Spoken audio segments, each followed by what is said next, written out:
সাবেক প্রধানমন্ত্রী এবং বিএনপি চেয়ারপারসন বেগম খালেদা জিয়ার রুহের মাগফিরাত কামনায় আজ জুমার নামাজের পর দেশের সব মসজিদে মিলাদ ও বিশেষ দোয়া করা হয়। জাতীয় মসজিদ বাইতুল মোকাররমে মোনাজাত পরিচালনা করেন খতিব। এছাড়া বেগম খালেদা জিয়ার আত্মার শান্তি কামনায় বিশেষ প্রার্থনা হয়েছে ঢাকেশ্বরী জাতীয় মন্দির সহ দেশের প্রধান প্রধান মন্দির, গির্জা ও প্যাগোডায়।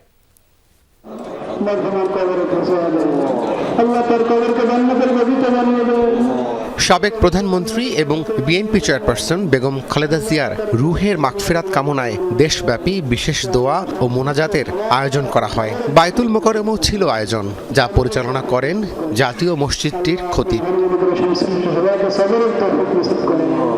মুসল্লিরা জানান, খালেদা জিয়া দেশ ও মানুষের কল্যাণে সারা জীবন ছিলেন আপোষহীন। পরম করুণাময় আল্লাহ যেন তাকে বেহেশত নসিব করেন, এমনটাই ছিল তাদের দোয়ার ভাষা। শুধু বাইতুল মুকাররম নয়, ওনার মৃত্যুর সংবাদ ছড়িয়ে পড়ার পরে পৃথিবীর আনাচে কানাচে বাংলাদেশের প্রতিটি জনগণে ওনার জন্য দোয়া করেছেন। উনি দেশের মানুষকে ভালো জানতো, ভালোবাসতো, তাই ওনার জন্য মানুষ অনেক কান্দাকাটি করছে, মানুষ অনেক আগে গেছে, মানুষ অনেক ওনার জন্য অনেক দোয়া করছে। তার ভালো গুণগুলো যেগুলো ছিল সেগুলো যেন আমরা গ্রহণ করতে পারি। যেহেতু সত্যিকার অর্থে তিনি দেশপ্রেমিক ছিলেন, অবশ্যই এটা আল্লাহর কাছে দোয়া করতে হয় যে আল্লাহ তাআলা তাকে জান্নাতুল উচ্চ মাকাম দান করুক। সকালে ঢাকেশ্বরী জাতীয় মন্দিরেও ছিল বিশেষ প্রার্থনার আয়োজন। তিনবারের সাবেক প্রধানমন্ত্রীর বিদেহী আত্মার শান্তি কামনা করা হয়। এ সময় খালেদা জিয়ার দীর্ঘ রাজনৈতিক সংগ্রামের কথা তুলে ধরেন বক্তারা। তিনি কখনো গণতান্ত্রিক ব্যবস্থার বাইরে কোনো শক্তির সাথে আপোষকামিতা করেন নাই। জানাজার মধ্য দিয়ে যেটা প্রমাণিত হয়েছে, দেশের সর্বস্তরের মানুষ মিলিত হয়েছে, এই সম্মিলনটা যেন অব্যাহত থাকে। খালেদা জিয়ার জন্য সারা দেশের মসজিদে বিশেষ দোয়া মোনাজাত করা হয়। সিলেটে বাদজুমা নগরীর কোর্ট পয়েন্টে জেলা ও মহানগর বিএনপি আয়োজিত দোয়া মাহফিলে অংশ নেন বিভিন্ন শ্রেণী পেশার মানুষ। আমরা আমাদের নেত্রীর জন্য আজকে এখানে দোয়া করেছি, সাধারণ মানুষকে নিয়ে। এই সুখ আমরা শক্তিতে পরিণত করব। একই সাথে খালেদা জিয়ার আত্মার শান্তি কামনায় দেশের গির্জা, প্যাগোডায় ছিল বিশেষ প্রার্থনা। Rabbi Siddiqui, Jamuna news, Dhaka. BNP chairperson Begum Khaleda জিয়ার রুহের মাগফিরাত কামনায় গুলশানের আজাদ মসজিদে বাদ আসর মিলাদ ও দোয়া মাহফিলের আয়োজন করা হয়। এতে ভারপ্রাপ্ত চেয়ারম্যান তারেক রহমান ছাড়াও দলের মহাসচিব মির্জা ফখরুল ইসলাম আলমগীর সহ সিনিয়র নেতৃবৃন্দ অংশ নেন। মিলাদ ও দোয়া মাহফিলে পরিবারের সদস্যদের মধ্যে তারেক রহমানের সহধর্মিণী ডাক্তার জুবাইদা রহমান ও মেয়ে জাইমা রহমান এবং মরহুম আরাফাত রহমানের স্ত্রী শামিলা রহমান উপস্থিত ছিলেন। আসরের নামাজ শেষে শুরু হয় এই মিলাদ মাহফিল। শেষে বেগম খালেদা জিয়ার রুহের মাগফিরাত কামনায় আল্লাহর দরবারে বিশেষ দোয়া করা হয়।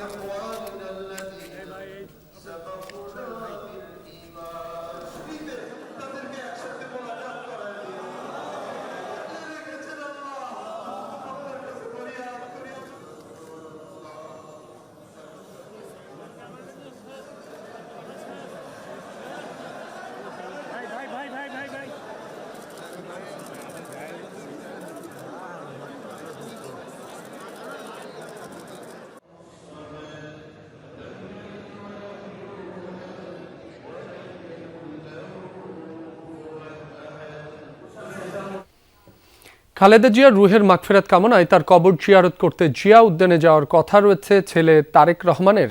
এ বিষয়ে সবশেষ তথ্য জানতে সরাসরি চলে যাচ্ছি সহকর্মী সুমাইয়া ঐশীর কাছে।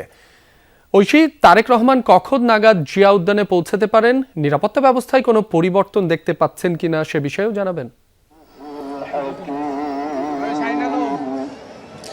রাবি, নিরাপত্তা ব্যবস্থায় বিকেল থেকে কিছুটা পরিবর্তন আনা হচ্ছে, কারণ আমরা যতদূর জানতে পেরেছি যে তারেক রহমান হয়তো কিছুক্ষণের মধ্যেই প্রবেশ করতে পারেন জিয়া উদ্যানের এই অংশে, এবং এই কারণে আসলে এখন নতুন করে কোনো দর্শনার্থীকে আসলে প্রবেশ করতে দেওয়া হচ্ছে না।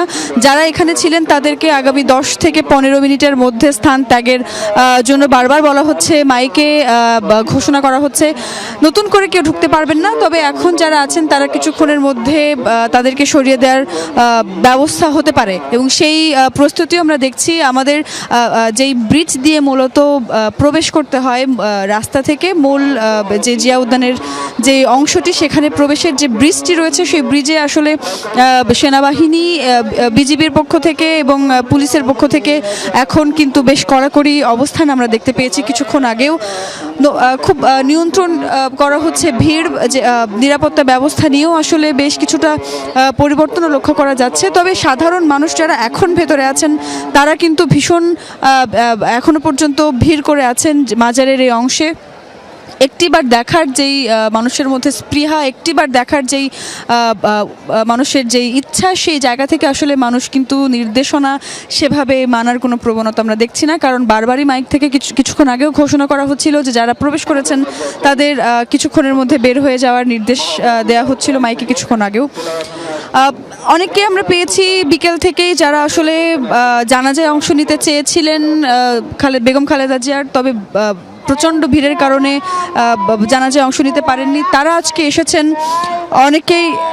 অনেকেই আমরা দেখেছি যে যারা গতকালকেও এসেছিলেন তবে ভিড়ের কারণে কবর জিয়ারত করতে পারেননি, তারাও আজকে এসে একবার দেখার সুযোগ খুঁজছেন।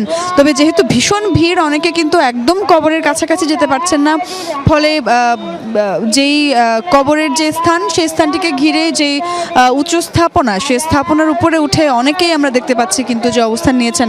বিকেল থেকেই প্রচুর মানুষ এসেছেন, ঢাকার বাইরে থেকে প্রচুর মানুষ এসেছেন, বিভিন্ন জেলা থেকে শুধুমাত্র একটি বার বেগম খালেদা জিয়া এবং জিয়াউর রহমানের যে কবর আছে সেটিকে জিয়ারত করবার জন্য, দেখার জন্য এসেছেন। নেতা কর্মীদেরকেও আসতে দেখেছি আমরা। তারেক রহমান কিছুক্ষণের মধ্যে হয়তো প্রবেশ করতে পারেন সেই রকম প্রস্তুতি দেখতে পাচ্ছি।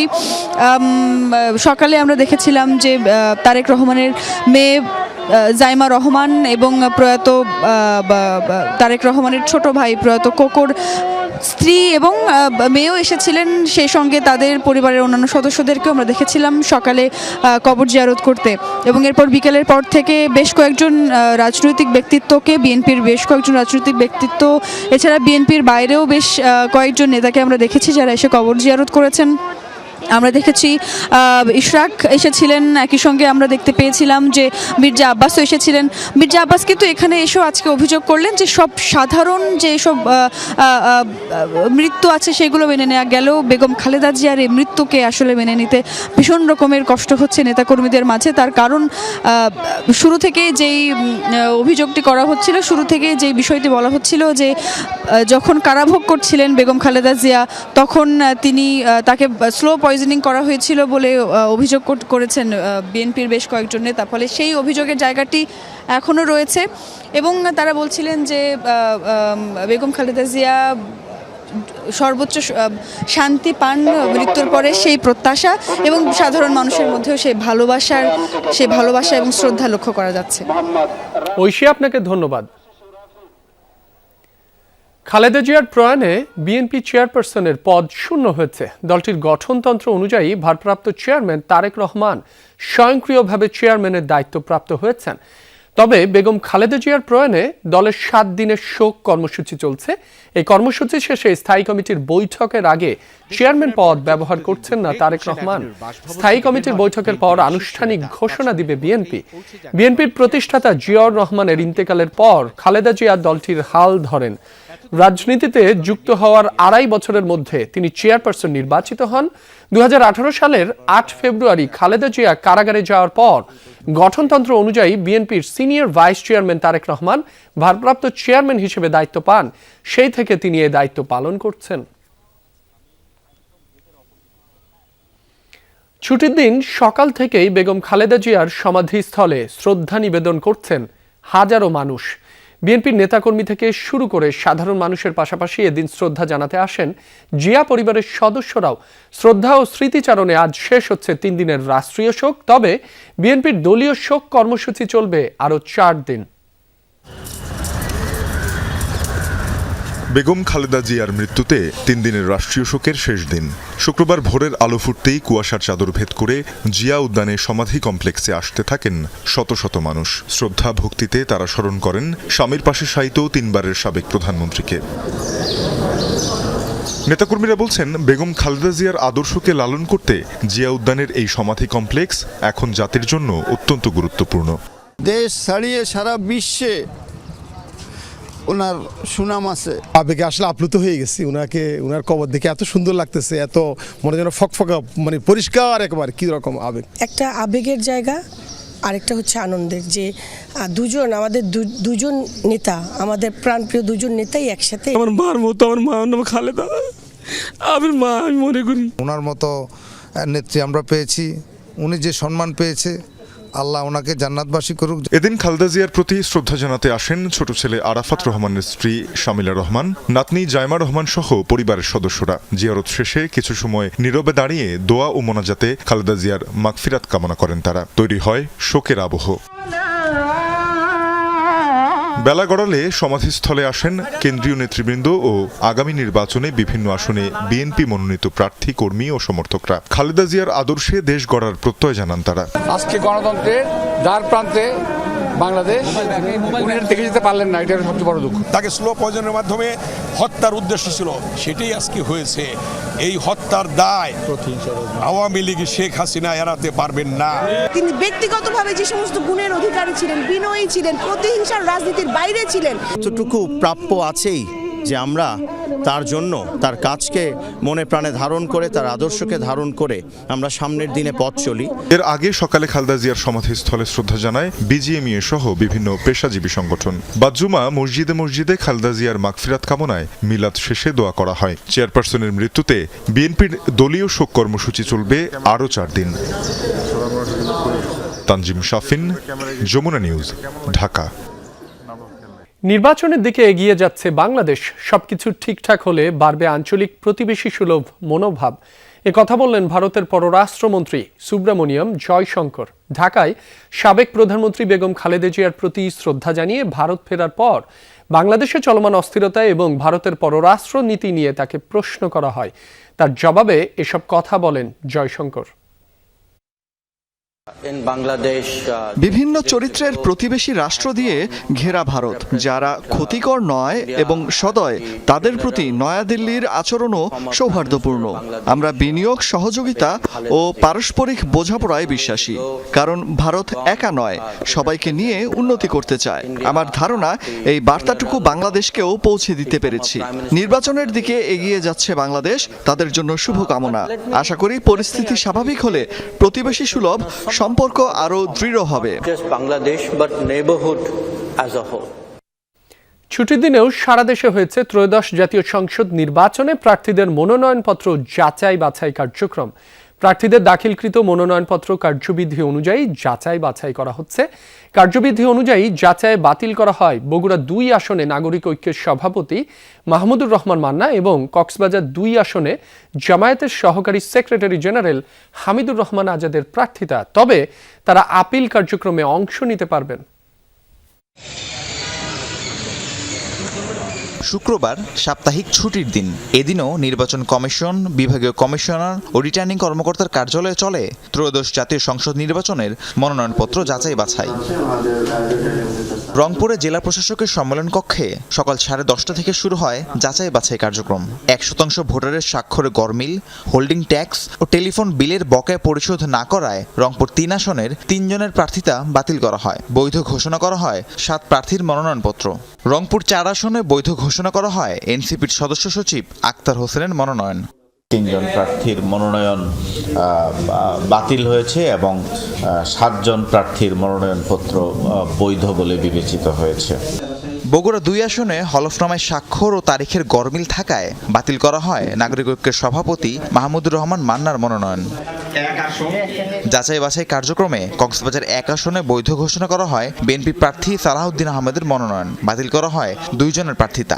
কক্সবাজার 2 আসনে জামায়াতের সহকারী সেক্রেটারি জেনারেল হামিদুর রহমান আজাদের মনোনয়ন বাতিল করা হয়। আইনানুগভাবে সকল কিছু সম্পন্ন হয়েছে, আমি প্রত্যক্ষ করেছি। নির্বাচনের মাঠে আমরা সকল প্রার্থীকে স্বাগত জানাই। ব্রাহ্মণবাড়িয়া 2 আসনে স্বতন্ত্র প্রার্থী রুমিন ফারহানা সহ 11 প্রার্থীর মনোনয়ন বৈধ ঘোষণা করেন রিটার্নিং কর্মকর্তা। এছাড়া জেলার 3টি আসনে 6 জনের প্রার্থিতা বাতিল করা হয়। রাজনীতিতে কিন্তু তকদিরের বাইরে কিছু হয় না। হ্যাঁ, ভীষণ রকম ভাগ্য এখানে কাজ করে। সো আমার ভাগ্যে ঠিক ওটাই ঘটছে যেটা আমার বাবার সাথে ৭৩-এ ঘটেছিল। কুমিল্লায় ১১টি আসনের মধ্যে ৬টির মনোনয়নপত্র যাচাই করা হয় আজ, বাকি 5টি আসনের যাচাই বাছাই কাল। সকলে কুমিল্লা ১ আসনে ১২ জনের মধ্যে 5 জনের প্রার্থিতা বাতিল করা হয়। বরিশালে কয়েকটি আসনে আজ হয়েছে মনোনয়নপত্র যাচাই বাছাই। ৪, ৫ ও ৬ আসনে মনোনয়নপত্র বাছাইয়ে ২১ জনের মধ্যে 2 জনের বাতিল এবং 2 জনের প্রার্থিতা স্থগিত হয়েছে। 3টি আসনের মধ্যে আমরা 2টা স্থগিত রেখেছি আর 2টা বাতিল হয়েছে, আর বাকিদের বৈধ বলে গণ্য করা হয়েছে। ৪ জানুয়ারি পর্যন্ত চলবে এই যাচাই বাছাই কার্যক্রম। ২০ জানুয়ারি পর্যন্ত প্রার্থীদের প্রত্যাহারের সুযোগ পাওয়া যাবে। এরপর প্রতীক বরাদ্দ এবং শুরু হবে জাতীয় সংসদ নির্বাচনের আনুষ্ঠানিক প্রচারণা। রাহিম সারোয়ার, যমুনা নিউজ। আন্তর্জাতিক অপরাধ ট্রাইব্যুনালে প্রমাণিত হয়েছে ফ্যাসিস্ট সরকারের গণহত্যার চিত্র। অন্তর্বর্তী সরকারের মূল লক্ষ্য হত্যাকারীদের দেশে ফিরিয়ে এনে বিচার কার্যকর করা, এমনটাই বলেছেন প্রেস সচিব শফিকুল আলম। সকালে মাগুরার নিজ নান্দুয়ালি গ্রামে নিতাই গৌর গোপাল সেবাশ্রম পরিদর্শন করেন তিনি। এ সময় প্রেস সচিব বলেন, একটি অবাধ, সুষ্ঠু ও নিরপেক্ষ নির্বাচনের লক্ষ্যে অন্তর্বর্তীকালীন সরকার কাজ করে যাচ্ছে। সাংবাদিকদের প্রশ্নের জবাবে শফিকুল আলম বলেন, তার রাজনীতিতে যাওয়ার ইচ্ছা নেই, নির্বাচনের পর আবারও সাংবাদিকতায় ফিরতে চান। ইন্ডিয়ার সাথে আমাদের এক্সট্রাডিশন ট্রিটি আছে, আমরা তাদেরকে জানিয়েছি। তারা আপনারা দেখেছেন তারা কিছু কিছু বক্তব্য দিয়েছে। আমরা আমাদের যেগুলো অফিসিয়াল প্রক্রিয়া আছে সেই প্রক্রিয়াগুলো আমরা মেনটেন করছি। শীতের তীব্র দাপটে পর্যুদস্ত সারা দেশ। ঘন কুয়াশার হাড় কাঁপানো ঠান্ডায় সর্বত্র বেড়েছে জনদুর্ভোগ, কষ্ট বেড়েছে নিম্ন আয়ের মানুষের। আবহাওয়া অধিদপ্তর জানায়, জানুয়ারির ৫ তারিখ পর্যন্ত দেশের বিভিন্ন স্থানে ঘন কুয়াশা ও শৈত্যপ্রবাহ অব্যাহত থাকবে।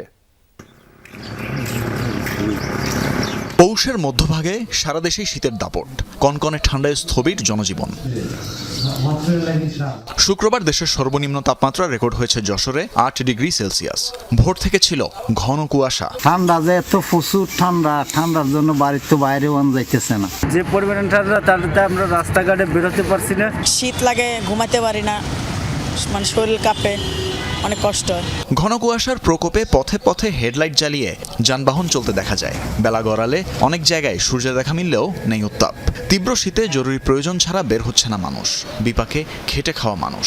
15 থেকে 20 বছর যাবত আমি ঢাকায় থাকি, তো আসলে এই শীতটা আমি আমার যদি প্রিভিয়াস এক্সপিরিয়েন্স থেকে বলি, আসলে এরকম শীত আমরা আগে এক্সপিরিয়েন্স করি নাই। কুয়াশায় দেখা যায় না, কিছু অন্ধকার হয়ে রয়েছে, রাত্রি পাওয়া যায় না।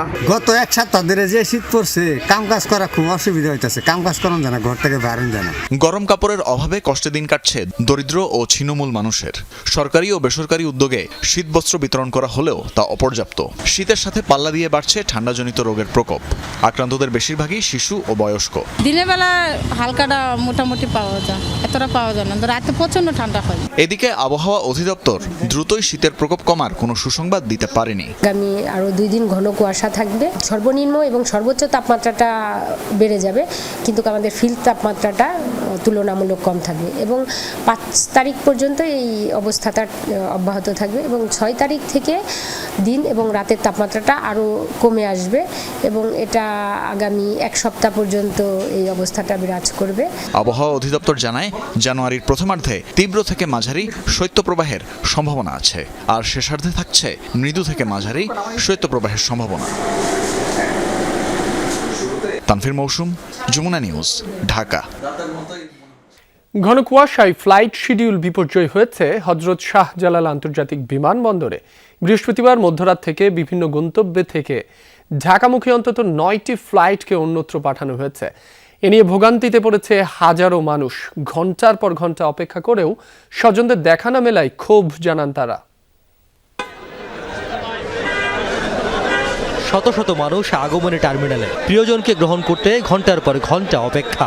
ঘন কুয়াশার সঙ্গে হাড় কাঁপানো কনকনে বাতাস। রাত পেরিয়ে সকাল আর সকাল গড়িয়ে দুপুর, তবুও স্বজনকে বহনকারী বিমানের দেখা নেই। সংশ্লিষ্ট কর্তৃপক্ষ জানায় ঘন কুয়াশার কারণে বৃহস্পতিবার মধ্যরাত থেকে বেশ কয়েকটি ফ্লাইট অবতরণ করতে পারেনি হযরত শাহজালাল আন্তর্জাতিক বিমানবন্দরে, যার মধ্যে 4টি ফ্লাইট চট্টগ্রামে, 4টি কলকাতা ও একটি ফ্লাইটকে পাঠানো হয় ব্যাংককে। আবহাওয়ার অবস্থা বেশি খারাপ হওয়ার কারণে তারা নাকি আমার যে যাত্রী যে বিমানে আসছিল সেই বিমানটা নাকি চট্টগ্রামে গিয়ে ল্যান্ড করেছে। এমন তো কখনো দেখিনি, আজকে কেন এরকম হয়ে গেল? আমার কথা ছিল রাতে 3টা বাজে, সে ফ্লাইট এখনো নামে নাই। সকাল 9টার পর বিমানে ওঠানামা স্বাভাবিক হয়, কিন্তু একই সময় কয়েকটি ফ্লাইট অবতরণ করায় সৃষ্টি হয় জটলা। একদিকে অনেক যাত্রীর আগমন, অন্যদিকে অপেক্ষমান স্বজনদের ভিড় সামলাতে বিমানবন্দরের নিরাপত্তা কর্মীরা হিমশিম খান। শৃঙ্খলা নাই, শৃঙ্খলা যদি থাকতো তাহলে বিমানকে বাংলাদেশের বিমান আবার ইন্ডিয়া যেত ফেরত। যে গাড়ির অবস্থা মানে পার্কিংয়ের কোনো লাইন নাই, মেইন রোডের মাঝে রাইকে তারপর আইছে। ফ্লাইট শিডিউল বিপর্যয়ের কারণে গাড়ি জটের সৃষ্টি হয় পুরো বিমানবন্দর এলাকায়। দুপুরের পর ধীরে ধীরে স্বাভাবিক হয় সবকিছু। রিয়াজ রায়হান, যমুনা নিউজ, ঢাকা। অনুষ্ঠিত হয়েছে চট্টগ্রাম বিশ্ববিদ্যালয়ের এ ইউনিটের ভর্তি পরীক্ষা। সকাল 11:30টায় শুরু হয়ে চলে দুপুর 12:30 পর্যন্ত। বিজ্ঞান, জীববিজ্ঞান, ইঞ্জিনিয়ারিং ও মেরিন সায়েন্সেস অ্যান্ড ফিশারিজ অনুষদের অধীনে 1093 আসনের বিপরীতে আবেদন করেছিল 80,000 শিক্ষার্থী। দ্রুত ফলাফল প্রকাশের কথা জানিয়েছে কর্তৃপক্ষ। স্বপ্ন পূরণের আশায় সকাল থেকেই দলে দলে চট্টগ্রাম বিশ্ববিদ্যালয়ে আসতে শুরু করেন ভর্তিচ্ছু শিক্ষার্থী ও তাদের অভিভাবকরা। নির্ধারিত সময়ের আগেই পরীক্ষা কেন্দ্রে প্রবেশ করেন তারা। সকাল 11:30টায় শুরু হয়ে 1 ঘণ্টা ব্যাপী চলে পরীক্ষা। বিজ্ঞান, জীববিজ্ঞান, ইঞ্জিনিয়ারিং ও মেরিন সায়েন্সেস অ্যান্ড ফিশারিজ অনুষদের অধীনে এই ইউনিটে মোট আসন সংখ্যা 1093টি। এর বিপরীতে আবেদন করেছেন প্রায় 80,000 শিক্ষার্থী। ফলে প্রতিটি আসনের জন্য লড়েছেন গড়ে 40 জন পরীক্ষার্থী। পরীক্ষা শেষে প্রশ্নপত্র নিয়ে সন্তোষ প্রকাশ করেন ভর্তিচ্ছুরা। আমার আশা আছে যে এখানে পড়াশোনা করার ইচ্ছা আছে, ভালোভাবে পরীক্ষা দিছি, আল্লাহ যেন আমার ইচ্ছা পূরণ করে। আমার এমনি ইঞ্জিনিয়ারিং সাবজেক্ট পড়ার আশা ছিল, বায়োলজি দেখাচ্ছে, বায়োলজি সহজ ছিল এই জন্য আশা করা যাচ্ছে হয়তো টিকতে পারি। কোয়েশ্চেন অতটা বেশি কঠিন হয়নি, স্ট্যান্ডার্ড মানের হয়েছে। বায়োলজি ফ্যাকাল্টির যে সাবজেক্টগুলো আছে ওখান থেকে যেটা আসবে সেরকম একটা সাবজেক্ট চাচ্ছি। দুপুরে জীববিজ্ঞান অনুষদ কেন্দ্র পরিদর্শনে যান উপাচার্য, উপ-উপাচার্য সহ বিশ্ববিদ্যালয় প্রশাসনের ঊর্ধ্বতন কর্মকর্তারা। ভর্তি পরীক্ষা সুষ্ঠুভাবে সম্পন্ন করতে অতিরিক্ত শাটল ট্রেনের ব্যবস্থা সহ নানা উদ্যোগের কথা জানান তারা। মেয়েদেরকে নিয়ে, ছেলেদেরকে নিয়ে তারা আসতো, তাদের থাকার খাওয়ার কষ্ট হতো। এখন তারা ওখান থেকে আর আসা লাগবে না। তারা রাজশাহীতে আমাদের টিম চলে গিয়েছে, সেখানে রাজশাহী ইউনিভার্সিটি আমাদেরকে সহায়তা করে, লজিস্টিক সাপোর্ট যত রকম সাপোর্ট আছে দেয়, সেই পরিপর্যায়ে ঢাকাতে আসার দরকার নেই।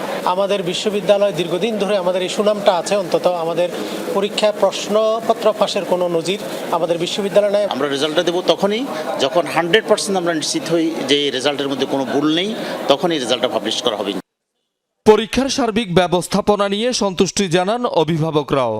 কোনো সমস্যার পাইনি, আমরা পথে কোথায় জাম পাই নাই, মোটামুটি ভালো সুবিধা হয়েছে। কোন হলে যাব, কোনটা কি হবো সেই দিক নির্দেশন এখান থেকে ছাত্ররা আমাদেরকে দিয়েছে। বসার জন্য যে প্লেস আছে, বিভিন্ন জায়গাতে ওয়াশরুম ছোট ছোট করে দিয়েছিল, এর আগে কোনো ব্যবস্থাপনা ছিল না। চট্টগ্রাম বিশ্ববিদ্যালয়ের পাশাপাশি ঢাকা ও রাজশাহী বিশ্ববিদ্যালয়ে এই ইউনিটের ভর্তি পরীক্ষা অনুষ্ঠিত হয়েছে। শহীদুল সুমন, যমুনা নিউজ, চট্টগ্রাম। রাজধানীর মিরপুরে 4 স্টার গ্রুপের অন্যতম সহযোগী 3 শীর্ষ সন্ত্রাসীকে অস্ত্র ও গুলি সহ গ্রেফতার করেছে র্যাব। গোপন সংবাদের ভিত্তিতে বৃহস্পতিবার রাতে পল্লবী এলাকায় অভিযান চালিয়ে তাদের গ্রেফতার করে র্যাব। গ্রেফতারকৃতরা হলেন ফাইজুর রহমান ওরফে ডন মুক্তি, শারিক আহমেদ সুমন ওরফে হকি সুমন, মোস্তফা কামাল বাপ্পি ওরফে শুটার বাপ্পি। দুপুরে র্যাব 4-এর সদর দফতরে সংবাদ সম্মেলনে সংস্থাটি জানায়, এসব সন্ত্রাসীরা মিরপুর এলাকায় নিয়মিত চাঁদাবাজি ও সন্ত্রাসী কর্মকাণ্ড চালায়। গত রাতে বেরিবাঁধ এলাকায় চাঁদাবাজির জন্য সংগঠিত হয়েছিল তারা, সেখানে অভিযান চালিয়ে তাদের গ্রেফতার করা হয়। সবাই 4 স্টার গ্রুপের সদস্য। নির্বাচনের আগে অস্থিতিশীল পরিস্থিতি তৈরির পরিকল্পনাও ছিল তাদের। খোঁজ নিয়ে জানা গেছে, ডন মুক্তি ওই গ্রুপের অন্যতম শীর্ষ সন্ত্রাসী মামুনের বোন জামাই। 4 স্টার গ্রুপের সাথে তারা কাজ করে এবং ফার্দার ইনভেস্টিগেশনে হয়তো আমরা আরো বিস্তারিত জানতে পারবো। এদের বিরুদ্ধে একাধিক হত্যা মামলা আছে, এদের বিরুদ্ধে মাদক মামলা আছে, মারামারি জখমের বিভিন্ন মামলা আছে এদের বিরুদ্ধে, এবং এরা বিভিন্ন জায়গায় চাঁদাবাজি, আপনারা দেখতে পাচ্ছেন বিগত কিছুদিন যাবত বা বেশ কয়েক মাস যাবত বিভিন্ন জায়গায় চাঁদাবাজির যে ঘটনাগুলো ঘটছে, এই চাঁদাবাজির ঘটনার সাথে তাদের তথ্যমতে তাদের সম্পৃক্ততা পাওয়া গিয়েছে।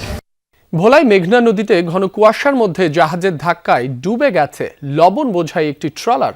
গত রাত 2:30টার দিকে এই দুর্ঘটনার সূত্রপাত। ট্রলারের মাঝি ও শ্রমিকরা জানায়, বৃহস্পতিবার সকালের দিকে কক্সবাজারের কুতুবদিয়া থেকে এমভি দেলোয়ার 3 নামক ট্রলারে তারা 300 টন লবণ বোঝাই করে খুলনা জেলখানা ঘাটের উদ্দেশ্যে রওনা করেন।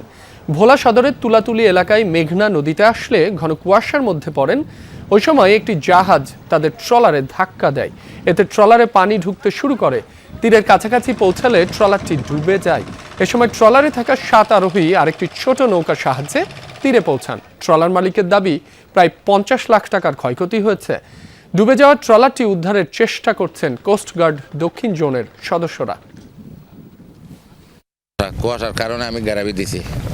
গ্যারাবি দেওয়ার 10 মিনিট পর একটা কার্গো জাহাজ আসতেছে, ওদিক থেকে আমার পিছন থেকে আসতেছে আর কি, আচ্ছা আমারে এই কুয়াশার মধ্যে ধাক্কা দিছে। আমরা 7 জন লোক, আমরা যখন ডুবে যাইতেছি তখন আমরা কিনারে আইসা আমাদের ছোট নৌকাগুলা লইয়া এই কিনারে উদ্ধার হয়েছি। ট্রলারটি নোঙ্গর করা ছিল, পিছন থেকে একটি চলমান জাহাজ এসে ধাক্কা দেয়। ধাক্কা দেওয়ার সাথে সাথেই এখানে যে মাস্টার ছিল লবণবাহী ট্রলারের, সে বুঝতে পেরেছে যে আমার ট্রলার ডুবে যাবে। সে তাৎক্ষণিকভাবে ট্রলারটি চালিয়ে এই তুলাতলি ঘাটে নিয়ে আসে। কুড়িগ্রামে এক বিজিবি সদস্যের মরদেহ উদ্ধার করা হয়েছে। শুক্রবার রাতে মারা যান তিনি। নিহত বিজিবি সদস্যের নাম নাসিম উদ্দিন। বিজিবি জানায়, গঙ্গারহাট বিওপি ক্যাম্পে দায়িত্বরত নাসিম রাতে টহলে যাওয়ার উদ্দেশ্যে নিজ অস্ত্র বুঝে নেন। পরে নাসিম ব্যারাকের পূর্ব পাশে গেলে গুলির শব্দ শুনে সেখানে যায় তার সহকর্মীরা। রক্তাক্ত অবস্থায় উদ্ধার করে হাসপাতালে নিলে নাসিমকে মৃত ঘোষণা করেন চিকিৎসক। বিজিবি 15 ব্যাটালিয়নের কর্নেল মেহেদি ইমাম জানান, পারিবারিক বিষণ্ণতা থেকে নাসিম আত্মহত্যা করে থাকতে পারে। এই ঘটনায় থানায় অপমৃত্যুর মামলা হয়েছে। মরদেহ ময়নাতদন্তের জন্য মর্গে পাঠানো হয়েছে।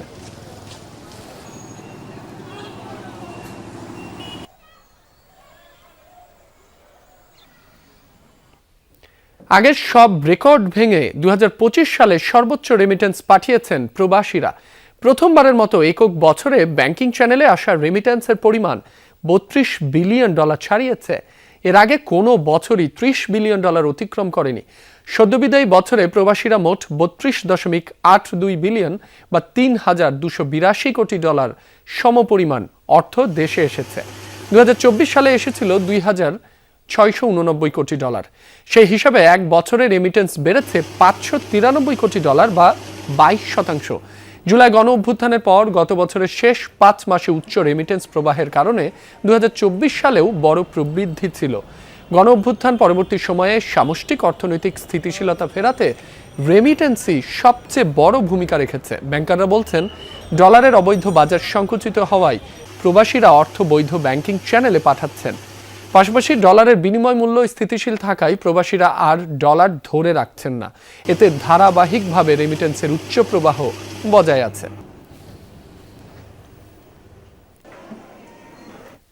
দেশে প্রথমবারের মতো বাণিজ্যিক আদালত গঠনের অধ্যাদেশ জারি করেছে সরকার। এর মাধ্যমে ব্যবসায়িক চুক্তির ব্যাখ্যা, বিমান জাহাজ সম্পর্কিত লেনদেন, মেধাস্বত্ব ও পার্টনারশিপ সম্পর্কিত বিরোধ নিষ্পত্তি করা হবে। বাণিজ্যিক আইন সম্পর্কে অভিজ্ঞ জেলা জজ বা অতিরিক্ত জেলা জজ পর্যায়ের বিচারক নিয়োগ দেওয়া হবে। বিচার ত্বরান্বিত করতে সুট ম্যানেজমেন্ট হিয়ারিং, দালিলিক সাক্ষ্য গ্রহণ করা হবে। 90 দিনের মধ্যে মামলার চূড়ান্ত নিষ্পত্তি এবং সালিশ ও মধ্যস্থতার সুযোগ রাখা হয়েছে। এই অধ্যাদেশটি বাংলাদেশের বিচার ব্যবস্থায় একটি বড় পরিবর্তন আনছে, যা বাণিজ্যিক বিরোধ নিষ্পত্তির দীর্ঘসূত্রিতা কমিয়ে আনবে। সংশ্লিষ্টরা বলছেন, এতে উন্নত ব্যবসার পরিবেশ তৈরি হবে। কেস ম্যানেজমেন্ট যেই চ্যাপ্টারটা আছে সেটি যদি ভালোভাবে যদি প্রতিপালিত হয় এবং সেটি যদি সবাই মান্য করেন, আমার মনে হয় দ্রুত নিষ্পত্তির মাধ্যমে আমাদের বিদেশি বিনিয়োগ আসবে এবং যারা এই বাণিজ্যিকরণে, যারা অর্থনৈতিক চালিকা শক্তি, তারা কমফোর্ট ফিল করবেন। নারায়ণগঞ্জের রূপগঞ্জে বিএনপি চেয়ারপারসন বেগম খালেদা জিয়ার আত্মার মাগফিরাত কামনায় মিলাদ ও দোয়া মাহফিল অনুষ্ঠিত হয়েছে। দুপুরে রূপগঞ্জ উপজেলার তারাবো পৌরসভার নোয়াপাড়া গ্রামের বাসিন্দারা এই আয়োজন করেন। এ সময় প্রধান অতিথি হিসেবে বক্তব্য রাখেন নারায়ণগঞ্জ 1 আসনে বিএনপি মনোনীত প্রার্থী মোস্তাফিজুর রহমান ভুইয়া দীপু। তিনি বলেন, বেগম খালেদা জিয়ার আদর্শ এদেশের মানুষের হৃদয়ে যুগ যুগান্তর বেঁচে থাকবে। খালেদা জিয়ার দেশপ্রেম বাংলাদেশকে বিশ্ব দরবারে মর্যাদার আসনে অধিষ্ঠিত করেছে বলে উল্লেখ করেন তিনি। যার হাসলে সারা বাংলাদেশ হাসতো, যে কাঁদলে সারা বাংলাদেশ কাঁদতো। আজকে আমাদের মাঝখান থেকে উনি চলে গেছে, কিন্তু আমরা বলবো যে উনি আসলে কখনো আমাদের মাঝখান থেকে যেতে পারবে না। উনি সারা জীবন আমাদের অন্তরে ছিল এবং ভবিষ্যতেও থাকবে। আশুলিয়ায় বেগম খালেদা জিয়ার আত্মার মাগফিরাত কামনায় দোয়া ও মিলাদ মাহফিল অনুষ্ঠিত হয়েছে। দুপুরে ভাদাইল এলাকায় আশুলিয়া থানা বিএনপির সাধারণ সম্পাদক আলহাজ আব্দুল গফুর মিয়ার উদ্যোগে এই দোয়া মাহফিল অনুষ্ঠিত হয়। এ সময় সাবেক 3 বারের প্রধানমন্ত্রী ও দেশনেত্রী বেগম খালেদা জিয়ার স্মরণে তার বর্ণাঢ্য রাজনীতি জীবন তুলে ধরা হয়। পরে বেগম খালেদা জিয়ার আত্মার মাগফিরাত কামনায় বিশেষ মোনাজাত অনুষ্ঠিত হয়।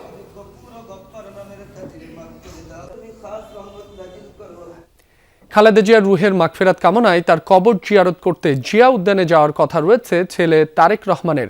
এ বিষয়ে আরো জানতে সরাসরি যাচ্ছি সেখানে সহকর্মী হাসিবুল করিম বিজয়ের কাছে। বিজয়, নিশ্চয়ই শুনতে পাচ্ছেন, তারেক রহমান বর্তমানে কোথায় আছেন? জিয়া উদ্যানে নিরাপত্তা ব্যবস্থায় কোনো পরিবর্তন দেখছেন কিনা? কখন নাগাদ তিনি পৌঁছাতে পারেন সেটি বিস্তারিত জানাবেন। রাব্বি, জিয়া উদ্যানের নিরাপত্তা ব্যবস্থা কিছুটা জোরদার করা হয়েছে, আমরা এমনটাই দেখতে পাচ্ছি, এবং জনসাধারণের জন্য যে উন্মুক্ত করে দেওয়া হয়েছিল মরহুমা বেগম খালেদা জিয়ার কবর জিয়ারত অথবা দর্শনের জন্য যে উন্মুক্ত করে দেওয়া হয়েছিল, এখন কিন্তু আমি দেখতে পাচ্ছি যে জিয়া উদ্যানের ভেতর থেকে যে সাধারণ মানুষরা ছিল তাদেরকে বের করা দেওয়া হচ্ছে। মূলত তারেক রহমান এখানে আসার কথা রয়েছে। তিনি বাদ আসর গুলশান কেন্দ্রীয় জামে মসজিদে কিন্তু একটি খালেদা জিয়ার জন্য যে মিলাদ মাহফিলের আয়োজন করা হয়েছে আত্মার মাগফিরাত কামনায়, সেই মিলাদ শেষে তার এখানে আসার কথা রয়েছে, এবং এখন পর্যন্ত আমরা আসলে নিশ্চিত নই তাই তিনি আসবেন কি আসবেন না। তবে যেহেতু নিরাপত্তা ব্যবস্থা কিছুটা জোরদার করা হয়েছে এবং ভেতর থেকে তারেক রহমানের নিরাপত্তার স্বার্থে তাদের সাধারণ মানুষদের কিন্তু আস্তে আস্তে বের হয়ে যাওয়ার নির্দেশনা দেওয়া হচ্ছে, তাতে আমরা ধারণা করে বলতেই পারি যে হয়তো তারেক রহমান আসবেন। তিনি হয়তো গুলশানের এখন গুলশান চেয়ারপারসন অফিসে তিনি অবস্থান করছেন,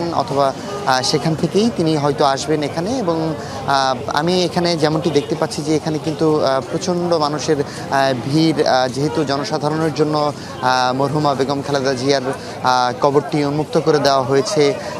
সেখানে সকাল থেকেই মানুষের ঢল নেমেছিল, সারাদিনই সে সংবাদ আমরা আপনাদেরকে জানিয়েছি, এবং এখনও আমি বেশ মানুষের উপস্থিতি লক্ষ্য করতে পারছি, এবং তারেক রহমান হয়তো কিছুক্ষণের মধ্যেই আসবেন এমনটাই আমরা জানতে পেরেছি। সেজন্য সাধারণ মানুষদের কিন্তু বের করে দেওয়া হচ্ছে, এমনটাই আপনাকে আমি জানাচ্ছিলাম। এছাড়াও যদি কিছুটা বলতে চাই যে বেগম জিয়া, তিনি বিএনপি চেয়ারপারসন বেগম খালেদা জিয়া, তিনি 1991 সালে 3 বারের প্রধানমন্ত্রী হিসেবে দায়িত্ব পালন করেন। তিনি বাংলাদেশের প্রথম নারী প্রধানমন্ত্রী এবং মুসলিম বিশ্বের দ্বিতীয় নির্বাচিত নারী সরকার হিসাবে ছিলেন, এবং বেগম জিয়া 1946 সালের 15 আগস্ট দিনাজপুর জেলার স্ক্যান্দার মজুমদার এবং তৈবা মজুমদারের ঘরে জন্মগ্রহণ করেন, এবং তার বাবা ভারতের জলপাইগুড়ি থেকে বিভক্তির পর তৎকালীন পশ্চিম পাকিস্তানে চলে আসেন, এবং তার আদি বাড়ি মূলত দক্ষিণ পূর্ব জেলার ফেনীতে। তিনি দিনাজপুরের সরকারি বালিকা উচ্চ বিদ্যালয়ে পড়ে এবং পরে সুরেন্দ্রনাথ কলেজে অধ্যয়ন করেন, এবং 1960 সালে তিনি জিয়া রহমানকে বিয়ে করেন, এবং তারপরেই তার রাজনৈতিক যে যাত্রা, সেই যাত্রা কিন্তু শুরু হয়, এবং তাকে দেশের আপসহীন নেত্রী হিসাবে আখ্যায়িত করা হয়, এবং সেখান থেকে তিনি তার সেই বর্ণাঢ্য রাজনৈতিক জীবন শেষ করে গত কিছুদিন আগে তিনি মৃত্যুবরণ করেন, এবং তার জানাজায় কিন্তু বিশাল মানুষের সমাগম হয়, সেটিও আমরা দেখতে পাই। এবং এরপরে তার এখানে তাকে শায়িত করার পর, তাকে দাফন করার পর এখানে আমি যেমনটি দেখতে পাচ্ছি যে যখন থেকেই আসলে সাধারণ মানুষের জন্য উন্মুক্ত করে দেওয়া হয়েছিল এই কবরটি জিয়ারত করার জন্য, বা এই কবর দর্শন জানি এক নজর হলেও দেখতে পাই, এরকম অনেক সাধারণ মানুষ এখানে এসে ভিড় করছেন। পাশাপাশি বিএনপি নেতাকর্মীরাও এখানে এসেছিলেন, এবং বিভিন্ন রাজনৈতিক দলের নেতৃবৃন্দরাও কিন্তু এখানে উপস্থিত হয়েছিলেন। সব কিছু মিলে যদি বলি যে নিরাপত্তা ব্যবস্থা আগের থেকে কিছুটা জোরদার করা হয়েছে। তারেক রহমান যদি পরবর্তীতে এখানে আসে কবর জিয়ারত করতে, পরবর্তী আপডেট আপনার মাধ্যমে আমরা দর্শকদের জানাতে পারবো। রাব্বি। বিজয়, আপনাকে ধন্যবাদ। সুস্বাস্থ্যের জন্য দৌড় এবং পরিবেশ রক্ষার আহ্বান জানিয়ে পঞ্চমবারের মতো মৌলভীবাজারে অনুষ্ঠিত হয়েছে Bengal convention hall half marathon 2026। Moulvibazar runners club ও মৌলভীবাজার সাইকেল কমিউনিটির আয়োজনে আজ ভোরে মৌলভীবাজারের এম সাইফুর রহমান স্টেডিয়াম থেকে শুরু হয় দৌড়। চা ও রাবার বাগানের উঁচু নিচু পথে দৌড়ান অংশগ্রহণকারীরা। 10 ও 21 কিলোমিটারের 2 ক্যাটাগরিতে 750 জন দেশি বিদেশি দৌড়বিদ অংশ নেন। প্রতিযোগিতায় ছিল শিশুদের জন্য 1 কিলোমিটারের দৌড়ের আয়োজন। তরুণ প্রজন্মকে খেলাধুলার প্রতি আগ্রহী করে তুলতে প্রতিযোগিতার আয়োজন বলে জানান আয়োজকরা। মৌসুমের প্রথম বৃষ্টি ও তুষারপাতে বিপর্যস্ত আফগানিস্তানের একাধিক অঞ্চল। বেশ কয়েক জায়গায় দেখা দিয়েছে আকস্মিক বন্যা। সোমবার থেকে শুরু হওয়া দুর্যোগে এখন পর্যন্ত 17 জনের প্রাণহানি হয়েছে। আফগানিস্তানের দুর্যোগ ব্যবস্থাপনা কর্তৃপক্ষ নিশ্চিত করেছে তথ্য। সবচেয়ে বেশি ক্ষতিগ্রস্ত দক্ষিণ ও পশ্চিমাঞ্চলীয় প্রদেশগুলো। প্রত্যন্ত অঞ্চলগুলোতে ত্রাণ সামগ্রী পাঠানো দুরূহ হয়ে উঠেছে। ক্ষতিগ্রস্ত কয়েক হাজার পরিবার। মৃত্যু হয়েছে বহু গবাদি পশুর। আরও কয়েকদিন দুর্যোগপূর্ণ আবহাওয়া বজায় থাকবে বলে জানিয়েছে দেশটির আবহাওয়া বিভাগ।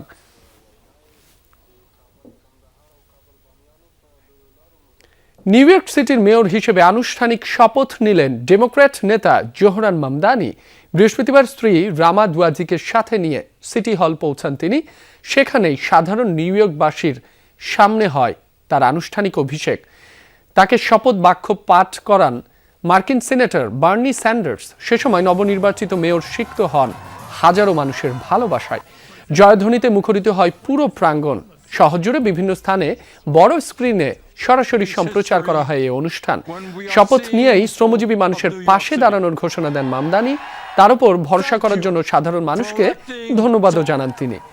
শহরকে আরও সাশ্রয়ী করে গড়ে তোলারও আশ্বাস দেন তিনি। এর আগে ম্যানহাটনের পরিত্যক্ত ওল্ড সিটি সাবওয়ে স্টেশনেও একবার শপথ নেন মামদানি।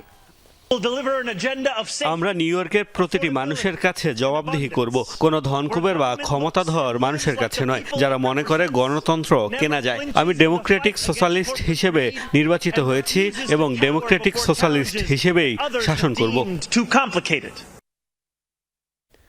জ্বালানি ইস্যুতে ভেনেজুয়েলাকে কোণঠাসা করতে মার্কিন পরিকল্পনা খুব বেশি কার্যকর হবে না, এমন মত বিশ্লেষকদের। জ্বালানি বিশেষজ্ঞরা বলছেন তেল রফতানির বিকল্প বিভিন্ন পথ খোলা রয়েছে কারাকাসের সামনে। অন্যদিকে বিশ্ববাজারে প্রভাব পড়ার শঙ্কায় ভেনেজুয়েলার উপর কঠোর নিষেধাজ্ঞা আরোপ করতে পারবে না যুক্তরাষ্ট্র। ফলে দেশটির তেল বাণিজ্যে মার্কিন কড়াকড়ি তেমন প্রভাব ফেলতে পারবে না।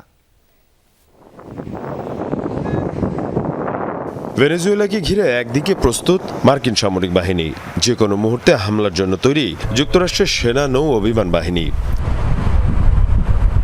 অন্যদিকে দেয়া হচ্ছে ভেনেজুয়েলার জ্বালানির উপর বিভিন্ন ধরনের কড়াকড়ি।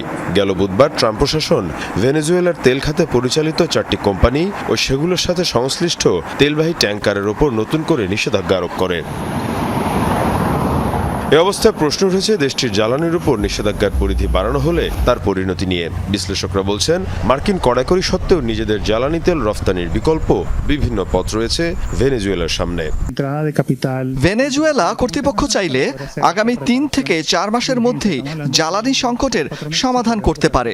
সেক্ষেত্রে কর্তৃপক্ষকে দেশীয় ও বিদেশি বিনিয়োগকে অনুমতি দিতে হবে। এর পাশাপাশি অবকাঠামো দ্রুত মেরামত করতে হবে। তাহলে 3-4 মাসের মধ্যে ডাইলুয়েন্ট উৎপাদন স্বাভাবিক করা সম্ভব। আরেকটি বিকল্প হলো গায়ানা বা ব্রাজিলের হালকা ও মাঝারি ধরনের তেল আমদানি করে তা ভেনেজুয়েলার ভারী তেলের সাথে মিশিয়ে ব্যবহার করা যেতে পারে। অন্যদিকে ভেনেজুয়েলার উপর যুক্তরাষ্ট্রের কড়াকড়ি অব্যাহত থাকলে আন্তর্জাতিক বাজার অস্থিতিশীল হয়ে উঠবে। এই ইস্যুতে সতর্ক সংশ্লিষ্ট পক্ষগুলো। তাই সব মিলিয়ে দেশটির উপর মার্কিন কঠোরতা খুব বেশি প্রভাব ফেলবে না, এমনটাই মত জ্বালানি এবং অর্থনৈতিক বিশ্লেষকদের। ভেনেজুয়েলার জ্বালানির উপর সার্বিক নিষেধাজ্ঞা দিলে আন্তর্জাতিক বাজারে যে প্রভাব পড়বে তা হবে বৈদ্যুতিক শকের মতো। পুরো জ্বালানি সরবরাহ ব্যবস্থা ব্যাহত হবে। 2 সপ্তাহ আগেও ভেনেজুয়েলার উপকূলের কাছে জ্বালানি তেলের আরেকটি ট্যাঙ্কার অবরুদ্ধ করে যুক্তরাষ্ট্র। মীর মুশফিকা হাসান, যমুনা নিউজ। এই ছিল সব খবরের এখনকার আয়োজনে। এতক্ষণ যারা সাথে ছিলেন সবাইকে ধন্যবাদ।